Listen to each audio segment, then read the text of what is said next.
Onegaishimasu! Bentornati in questo nuovo episodio. È un'affermazione che sentiamo fare spesso. La katana è probabilmente la miglior spada del mondo. Ma è proprio così? È proprio vero? Siamo veramente di fronte alla spada perfetta, alla miglior spada mai costruita? Oggi in questo video vi dirò tutto quello che c'è da sapere per arrivare alla conclusione. Per sapere se la spada giapponese, se la katana, l'arma del samurai, è la spada migliore del mondo, oppure no. Dopo la sigla.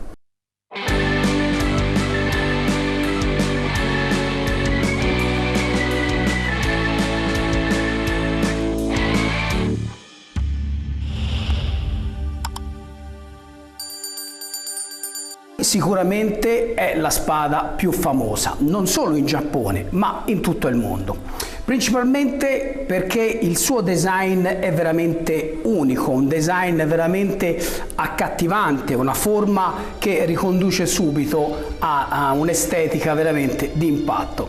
La sua forma infatti è inconfondibile, con questa curvatura che rende questa spada una delle armi più letali mai costruite dall'uomo. Prima di tutto cerchiamo di capire perché questa spada ha attraversato i secoli e perché, nonostante ormai la casta dei samurai sia scomparsa, la loro arma, questa spada, rimane una delle armi più iconiche tutt'oggi. L'arsenale del samurai non comprendeva naturalmente solo la spada, ma c'erano altre armi, la naginata, il wakizashi, la spada più corta, appunto la katana, lo yari. Ma fra tutte queste armi solo una è sopravvissuta al tempo, è la katana. Uno dei motivi è, come ho detto all'inizio, il suo design, la sua forma, la sua tipica forma, che è rimasta praticamente immutata per centinaia di anni dopo la sua invenzione. Sono sì state apportate alcune modifiche alla forgiatura e ai metalli, al modo di costruirle per renderle sempre più solide e sempre più performanti, ma tuttavia la loro forma inconfondibile, la loro fattura materiale è rimasta sempre la stessa. Inoltre è una delle poche armi che non è mai andata fuori produzione, infatti tutt'oggi in Giappone ci sono tantissimi fabbri che forgiano ancora le katane. Questa era una spada che era sbilanciata totalmente sulla sua affilatura, cioè la funzione primaria di questa spada era che doveva essere tagliente e letale. Si dice che il samurai con la katana in mano potrebbe essere il guerriero più letale sul campo di battaglia e naturalmente per affrontare un samurai armato di katana, ci vorrebbe davvero un'armatura bella solida per potersi salvare dagli attacchi taglienti che questa spada può fare. I samurai infatti si allenavano veramente tantissimo per portare le loro abilità a un livello sempre più avanzato. E la conformazione della spada, la sua lama così tagliente, la lama così veloce, agile da usare, gli permetteva di essere veramente letali con un addestramento non troppo avanzato.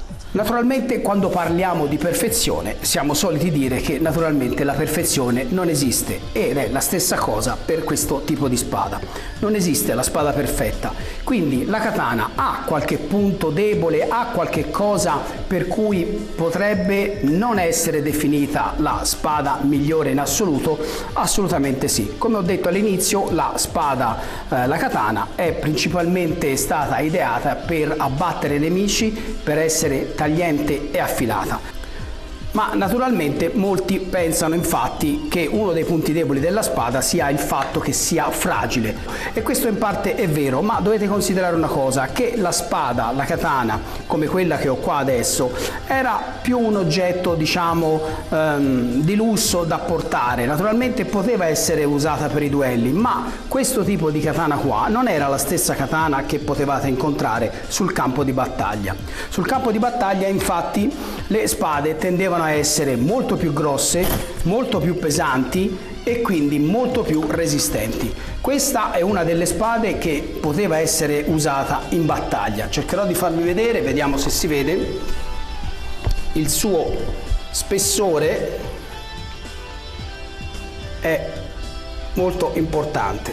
Inoltre è una spada molto pesante, molto lunga E quindi incontrare sul campo di battaglia una di queste spade, non ti rendeva immune da essere veramente a rischio di morire ad ogni colpo. Inoltre la spada è stata progettata per essere abbastanza flessibile, quindi sì, per cercare di attuire anche i colpi in parata, ma comunque il fatto dello sbilanciamento della spada, che è tutto offensivo, ovvero è la lama che fa tutto il lavoro, è la lama che deve essere letale, in parte è un'analisi accurata. Inoltre non era la prima arma usata sul campo di battaglia, l'arco e le frecce, la lancia erano armi che rendevano molto più facile il combattimento sul campo di battaglia. Come ho detto, le katane in realtà erano costosi status symbol da sfoggiare ed erano conservate come ultima risorsa. Inoltre, come ho detto, nonostante sia una spada, anche questo modello qua, più lungo, che poteva essere usato sul campo di battaglia, non riusciva naturalmente a eguagliare la lunghezza di una lancia, di uno yari o di una naginata, quindi non era progettata per battaglie difensive. Un altro dei punti che potrebbe andare a sfavore della spada katana è che la sua costruzione, la sua realizzazione è veramente lunga, era ed è ancora tutt'oggi veramente lunga e costosa. Per realizzare una spada ci volevano davvero tantissime settimane e anche il più piccolo margine di errore rischiava di far fallire il progetto in corso. Quindi la produzione, che poi è diventata costante, comunque era lenta e non molto facile da portare a termine. Mentre in Europa siamo abituati a vedere i cavalieri con la spada lunga, la spada europea con la lama dritta di lunghezza e larghezza superiore e affilata su tutti e due i lati, dall'altra parte abbiamo una spada molto più sottile, molto più leggera, ma affilata solo da un lato. E confrontando queste due spade, come possiamo arrivare alla conclusione su quale sia la più efficace? La spada lunga europea, come ho detto, è a doppio taglio, mentre la katana è un'arma a taglio singolo. Ecco perché la katana però prende il sopravvento in termini di velocità di attacco, essendo la spada molto più leggera e molto più maneggevole e veloce da usare. In un combattimento la maneggevolezza e la velocità con cui si può manovrare una spada e naturalmente poi il taglio che deve avere, l'affilatura deve avere, sono un vantaggio enorme in un combattimento. Tuttavia la spada lunga europea, naturalmente essendo affilata su tutti e due i lati, offre una più ampia varietà di tecniche e permette anche una continuità di minaccia per il proprio avversario. La katana conterà molto sulla sua affilatura, sulla velocità di esecuzione delle tecniche e la maneggevolezza, mentre la spada dritta avrà più varietà di tecniche, essendo affilata su entrambi i lati, e permette naturalmente una distanza maggiore con l'avversario. Ma quando si tratta di tagliare, nessuna spada può essere paragonata alla spada giapponese katana, e questo è fuori dubbio. Il motivo è l'acciaio, la lavorazione particolare dell'acciaio. La spada è in grado di tagliare tantissimi materiali e con la prova che facevano di tagliare alcuni cadaveri per vedere se la spada era veramente valida nella sua affilatura, ci sono state prove dove sono riusciti a tagliare 5, 6, 7 corpi consecutivamente, tutti ammucchiati uno sull'altro. 前回マチーは鉄を切り裂く斬鉄剣を披露。木材の上に置いた鉄パイプ、これを上から2本刀を振り下ろし裁断するという。総勢38名の芸能人が見守る中、世紀の挑戦は行われた。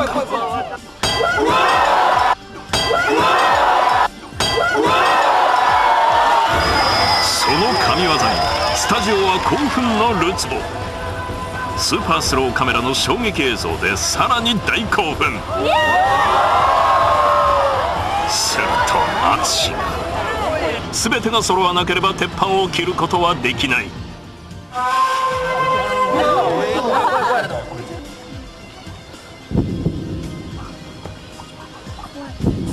果たして侍は鉄板を切ることができるのか。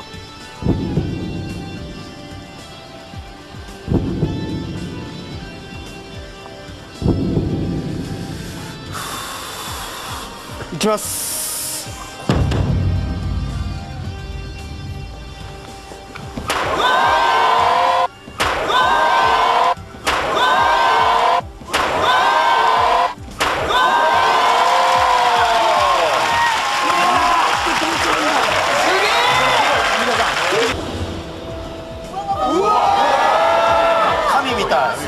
なってる。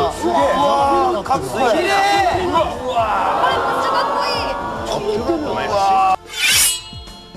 Uno dei punti di forza però della spada, della katana, è la sua maneggevolezza.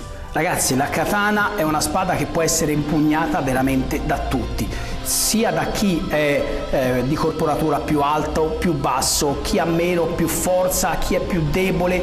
La katana offre una versatilità che nessun'altra spada può vantare, in equilibrio poi con la sua lunghezza e appunto con la sua pericolosità. Quindi ragazzi, una delle chiavi principali che fa della spada katana una delle spade più pericolose è proprio questa, la sua maneggevolezza, può essere veramente impugnata da chiunque. Naturalmente, come ho detto prima, la spada sul campo di battaglia era probabilmente l'arma più svantaggiata rispetto all'arco e le frecce, allo yari, alla lancia, alla naginata, tutte armi lunghe che consentivano di colpire i nemici, e naturalmente poi queste armi necessitavano di un addestramento molto più blando per poter essere usati, mentre chiaramente con la spada bisognava allenarsi molto. Quindi sul campo di battaglia la katana non era l'arma principale e sicuramente non era la prima arma che un samurai avrebbe scelto per entrare in battaglia. Un altro vantaggio della spada che c'era in passato era che quando i soldati si dovevano spostare da delle zone all'altre, dovevano camminare da delle zone per portarsi per esempio in altre regioni, ecco, muoversi con una spada come questa era naturalmente molto più facile che muoversi con una lancia o con una naginata, che erano armi molto più pesanti e molto più ingombranti. Quindi fare queste trasferte, per esempio per muoversi da un paese all'altro con una semplice spada leggera ma che comunque offriva veramente una grande protezione, era sicuramente l'arma preferita per quando c'era da fare questi spostamenti. Un altro vantaggio che ha la spada katana rispetto ad altre spade è la sua lunghezza, che non è né troppo lunga né troppo corta. Quindi rispetto ad altre spade magari lunghe che non possono essere impugnate da persone magari con poca forza o che non sono molto alte, o al contrario magari armi di dimensioni piccole che nelle mani di persone magari di statura più alte non sarebbero proprio l'ottimale, ecco qua che la spada, la katana, offre una lunghezza diciamo più o meno standard, variabile, che poteva essere ottimale per chiunque.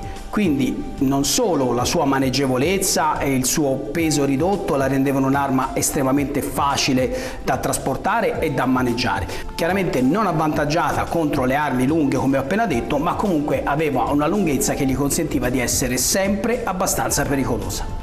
Un altro motivo che rende la spada, la katana, una delle migliori sicuramente spade del mondo è che il suo processo non si è mai interrotto. Mentre alcune spade storiche, naturalmente finita un'era, la produzione si è interrotta, la spada katana ha continuato ad essere prodotta nel tempo, fin dalla sua nascita. Quindi parliamo di centinaia e centinaia di anni di assestamento della sua produzione e della sua progettazione. Questo fa sì che tutt'oggi le spade che vengono prodotte con il vecchio sistema per renderle delle spade originali fanno sì che, a parte il loro costo, ma che la loro qualità sia sempre altissima.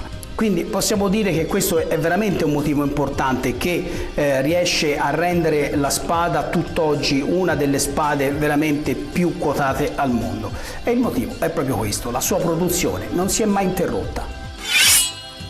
La sua produzione richiede appunto una produzione particolare da parte dei fabbri che riescono a fondere dei materiali e creare un acciaio, il Tamagane, che è appunto un acciaio veramente pregiato, per riuscire a fare una lama che sia in termini di stabilità molto resistente ma abbastanza flessibile, che però possa tagliare, che non possa pesare molto e che sia estremamente maneggevole. Questi sono tutti punti che fanno sì che la spada, la katana, sia un'arma veramente super equilibrata per qualsiasi guerriero.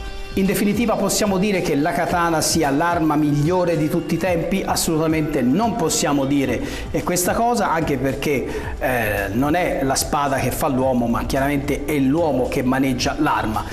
però possiamo dire che in un'ipotetica classifica sicuramente la spada, la katana giapponese chiaramente si pone sul podio più alto naturalmente della classifica. Questo per tutte le informazioni che vi ho elencato. Tutta una fusione di elementi fa sì che questa spada sia veramente letale, sia veramente maneggevole e abbia attraversato la storia dei secoli per arrivare con la sua forma intatta fino ai giorni nostri. Bene ragazzi, il video finisce qua, spero che questo piccolo approfondimento vi sia piaciuto. Fatemi sapere se possedete una di queste spade e cosa ne pensate, se secondo voi invece veramente la spada katana è la spada migliore del mondo. Noi ci vediamo al prossimo episodio. Mi raccomando ragazzi, aiutatemi a far crescere il canale, aiutatemi a parlare delle arti marziali nel modo più serio e degno che meritano, e potete farlo semplicemente iscrivendovi al canale. Il canale è completamente gratuito, non è monetizzato come sapete, quindi ogni venerdì potrete vedere un nuovo video senza mai essere interrotti dalla pubblicità. Condividete i miei video, lasciate like, ma soprattutto lasciatemi un commento, perché io leggo e rispondo a tutti i vostri commenti. Ci vediamo al prossimo episodio. Domo arigato!